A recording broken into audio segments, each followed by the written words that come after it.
Hey guys, Miha here. So in today's video I have something really exciting to share.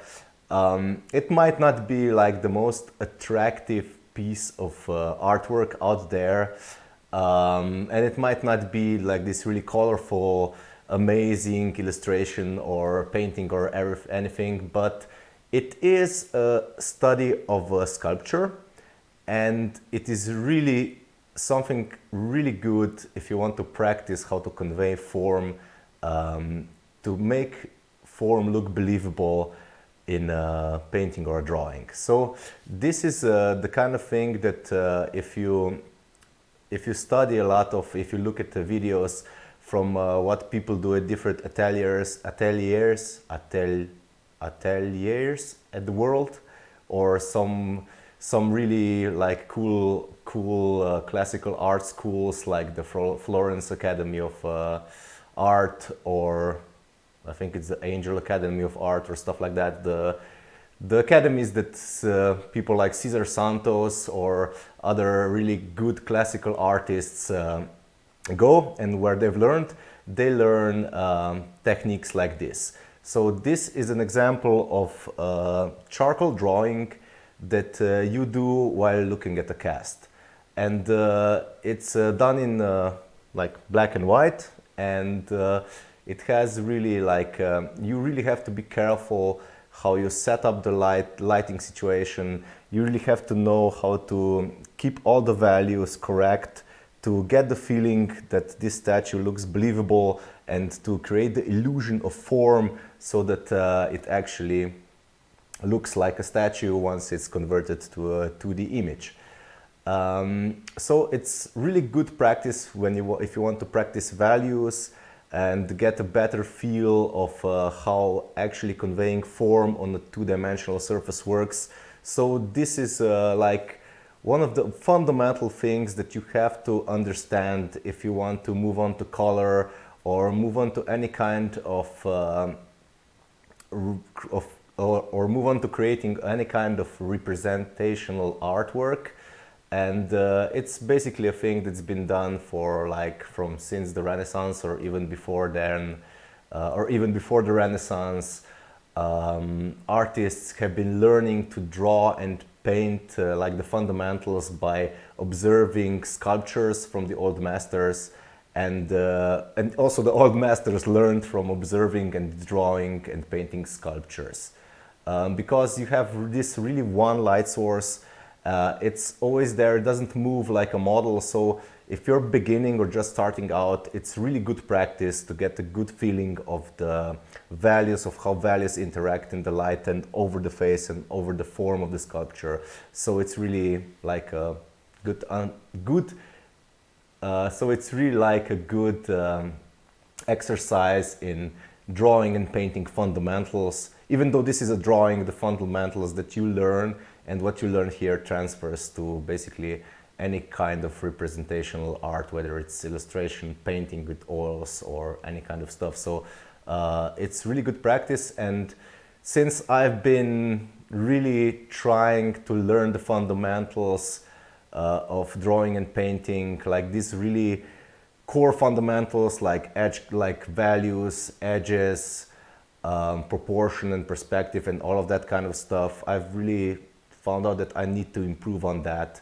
And I really didn't know where to start. So I just looked at the videos and checked out what people at ateliers, I mean it's called ateliers, again I don't know how to pronounce this word in English, but what people at really fine, at academies or ateliers that show that teach students on really the craft and the draftsmanship of fine art painting, what they do and how they learn. So I saw that they do a lot of sculpture, drawing and painting in the beginning of their classes and stuff like that. So I've decided to give it a try, and here's what I came up with. And I'll be showing you the complete process of from start to finish of creating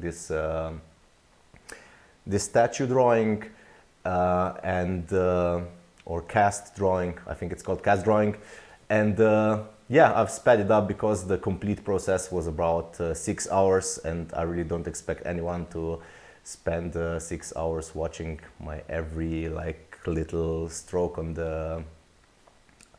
the paper. So I've really narrowed it down so you can watch the whole process sped up.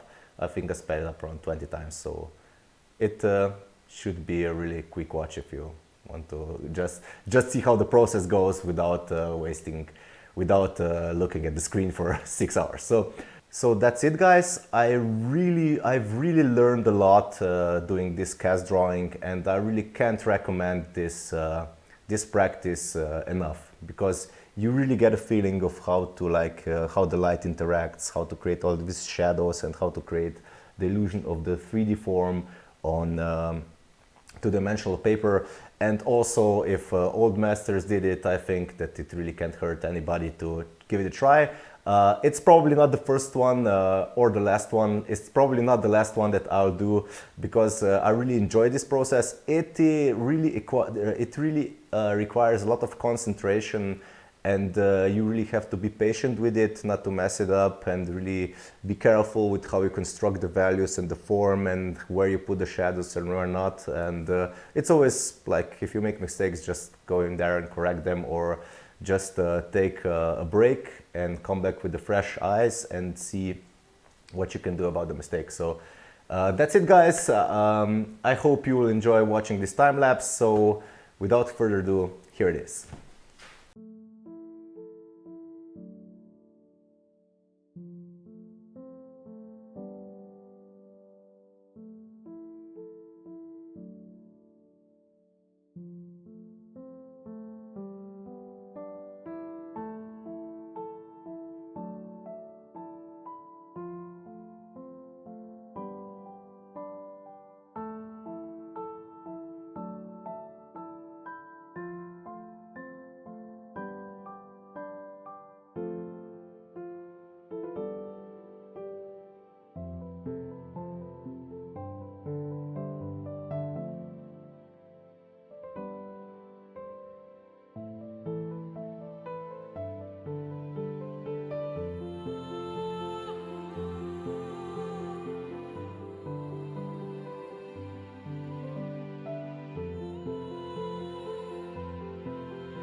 Oh yeah, and also if you enjoy watching my videos, feel free to subscribe to my channel or give it a like if you like them, hopefully. And if you have any questions or any suggestions on how I could maybe improve my videos or my artwork or my process, feel free to leave them in the comments below and we can talk about it. So that's it, guys. Thanks for watching.